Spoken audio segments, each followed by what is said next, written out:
Everyone, আসসালামু আলাইকুম। আরও একটি নতুন রেসিপি দেখার জন্য আপনাদেরকে ওয়েলকাম জানাচ্ছি। আজ আমি আপনাদেরকে তৈরি করে দেখাবো খুবই সহজ মজাদার একটি রেসিপি, আর সেটি হচ্ছে শাহি ফিরনি।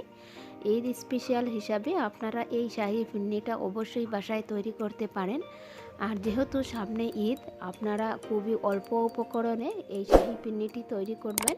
তো আশা করি আমার আজকের রেসিপিটি ভালো লাগবে। যদি ভালো লাগে থাকে প্লিজ আমার চ্যানেলটি সাবস্ক্রাইব করবেন। তো দেখে নেই প্রথমে কি লাগছে। প্রথমে আমি এখানে নিয়ে নিচ্ছি পোলাওয়ের চাল। এখানে প্রায় আমি 3 কাপ চাল নিয়েছি।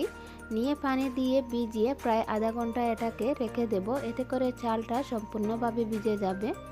তো এতে আমি আধা ঘন্টা ভিজিয়ে খুব ভালোভাবে ধুয়ে পরিষ্কার করে নেব চালটাকে। সো আধা ঘন্টা পরে আমি চালটাকে ধুয়ে খুব ভালোভাবে পরিষ্কার করে নিয়েছি। তো নেওয়ার পরে এখন আমি এটাকে ব্লেন্ডারে ব্লেন্ড করব আধা ভাঙা করে। এটা কিন্তু একদম ভাঙা যাবে না, আধা ভাঙা করে নিতে হবে। তো নিয়ে নিচ্ছি এখানে আমি চীনাবাদাম। তো চীনাবাদামটাকে আমি খুব ভালোভাবে পানিতে ভিজিয়ে উপরের খোসাটা ফেলে দিয়েছি। দিয়ে দিচ্ছি আমি 5-6টি কাঠবাদাম, দিয়ে একটু দুধ দিয়ে আবার ভিজিয়ে রেখে দিচ্ছি। দিয়ে এটাকেও আমি আধা ভাঙা করে ব্লেন্ড করে নেব।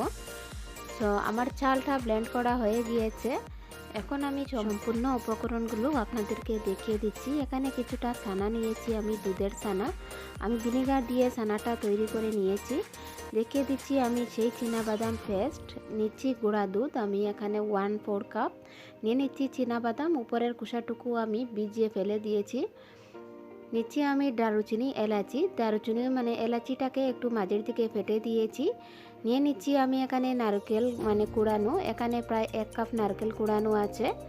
তো দিয়ে দেব আমি চিনি, স্বাদ মতো চিনিটা দিয়ে দেব। এখানে প্রায় আমি 1 কাপের থেকে আরও কিছুটা বেশি চিনি নিয়েছি।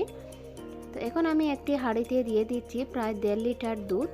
আর এ পর্যায়ে কিন্তু দুধটা একটু বেশি দিতে হবে, যেহেতু আমি চালটা বেশি নিয়েছি। দিয়ে দিচ্ছি সেই চাল, আধা ভাঙা চাল, যেটা আমি ব্লেন্ডারে ব্লেন্ড করে নিয়েছিলাম। তো সম্পূর্ণ চালটাকে আমি দিয়ে দিয়েছি। দিয়ে দিচ্ছি আমি নারকেল কুড়ানো। আর এতে করে নারকেল কুড়ানোটা দিলে ফিরনিটা খেতে অনেক অনেক মজা লাগে।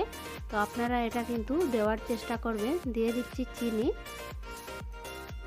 দিয়ে দিলাম আমি কাঠবাদাম, চীনাবাদাম আধা ভাঙা করে, যেটা ব্লেন্ডারে আধা ভাঙা করেছিলাম সেটি।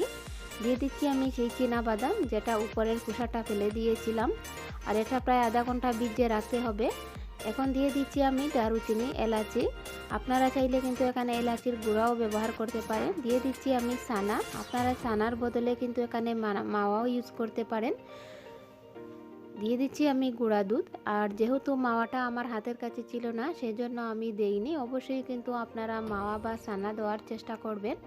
তো এখন আমি সম্পূর্ণ উপকরণগুলো খুব ভালোভাবে মিশিয়ে নিচ্ছি। আর এভাবে কিন্তু মিশিয়ে নিতে হবে। আর যে উপকরণগুলো আমি এখানে ব্যবহার করেছি, আপনারা কিন্তু অবশ্যই এই উপকরণগুলো ব্যবহার করবেন, এতে করে আসল স্বাদটা আপনারা পাবেন। তো এখানে কিন্তু আমার চিনিটা কম হয়েছিল বলে আমি এখানে প্রায় আরও 4 টেবিল চামচ চিনি অ্যাড করেছি। আপনারা মিষ্টিটা বুঝে দেবেন। তো এখন আমি একটি স্প্যাচুলার দিয়ে খুবই ভালোভাবে এটাকে নেড়ে চেড়ে জাল করতে হবে। আর এটাকে অনবরত নেড়ে চেড়ে জাল করতে হবে, তা না হলে আমরা যে পোলাওয়ের চালটা ব্যবহার করেছি সেটা কিন্তু নিচে লেগে যেতে পারে এবং এটা পুড়ে যেতে পারে নিচের দিকে, আর দোলা দোলা পেকে যেতে পারে। সেজন্য এটাকে খুব ভালোভাবে নেড়ে চেড়ে জাল করতে হবে। তো এটা জাল করতে করতে প্রায় একটু ঘন হয়ে এসেছে। এ পর্যায়ে আমি প্রায় 15 মিনিটের মতো জাল করেছি। দিয়ে দিচ্ছি আমি কিশমিশ। আর কিশমিশগুলো কিন্তু প্রথমে দিতে যাবেন না। তো এখন আমি দিয়ে দেব কেওড়া জল।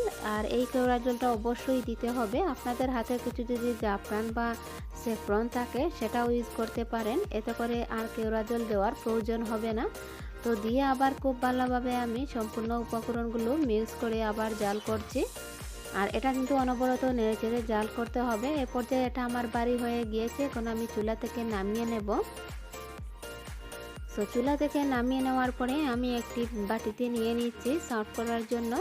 তো উপরে আমি সাজিয়ে নিচ্ছি কাঠবাদাম এবং পেস্তা বাদাম দিয়ে আর কিছু কিশমিশ দিয়ে। এটা কিন্তু অপশনাল, দেখার সৌন্দর্যের জন্য। আর এটা সাজিয়ে নিলে কিন্তু খাওয়ার আকর্ষণটা অনেক গুণ বেড়ে যায়। সো আমার রেসিপিটি আপনাদের কাছে কেমন লেগেছে প্লিজ আমাকে কমেন্ট করে জানাবেন। আর যদি ভালো লাগে থাকে প্লিজ একটি লাইক দিতে একদম ভুলবেন না। আর আমার এই রেসিপিটি আপনারা সম্পূর্ণভাবে ফলো করে অবশ্যই বাসায় একবার হলেও ট্রাই করবেন। ঈদের দিন বা যে কোনো অনুষ্ঠানের সময় আপনারা এই রেসিপিটি মানে শাহী পিন্নিটি একবার হলেও ট্রাই করে দেখবেন, এটা খেতে অসম্ভব মজার। তো যদি ভালো লেগে থাকে প্লিজ চ্যানেলটি সাবস্ক্রাইব করবেন। আজ এই পর্যন্তই, আল্লাহ হাফেজ।